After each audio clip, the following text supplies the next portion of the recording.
Muscles. We have over 600 of them. They make up between 1/3 and 1/2 of our body weight. And along with connective tissue, they bind us together, hold us up, and help us move. And whether or not bodybuilding is your hobby, muscles need your constant attention because the way you treat them on a daily basis determines whether they will wither or grow. Say you're standing in front of a door, ready to pull it open. Your brain and muscles are perfectly poised to help you achieve this goal. First, your brain sends a signal to motor neurons inside your arm. When they receive this message, they fire, causing muscles to contract and relax, which pull on the bones in your arm and generate the needed movement. The bigger the challenge becomes, the bigger the brain's signal grows, and the more motor units it rallies to help you achieve your task. But what if the door is made of solid iron? At this point, your arm muscles alone won't be able to generate enough tension to pull it open, so your brain appeals to other muscles for help. You plant your feet, tighten your belly, and tense your back, generating enough force to yank it open. Your nervous system has just leveraged the resources you already have, other muscles, to meet the demand. While all this is happening, your muscle fibers undergo another kind of cellular change.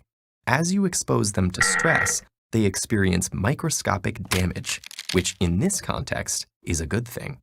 In response, the injured cells release inflammatory molecules called cytokines that activate the immune system to repair the injury.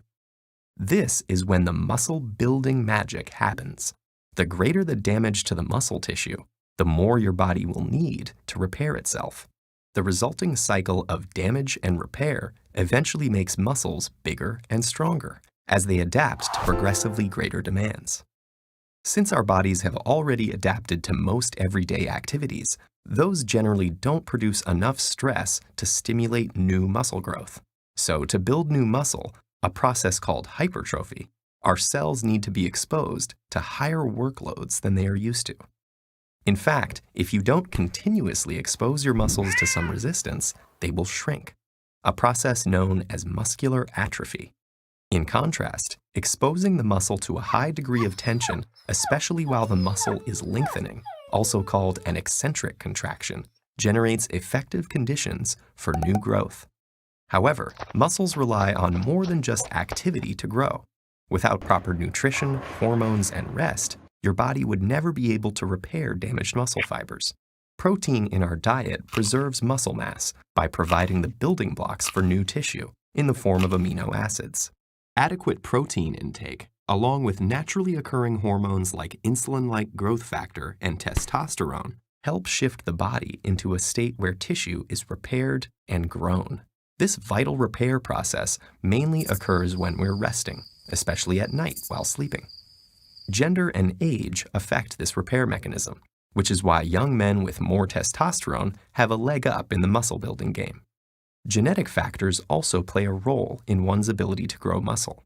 Some people have more robust immune reactions to muscle damage and are better able to repair and replace damaged muscle fibers, increasing their muscle-building potential. The body responds to the demands you place on it. If you tear your muscles up, eat right, rest, and repeat, you'll create the conditions to make your muscles as big and strong as possible. It is with muscles as it is with life.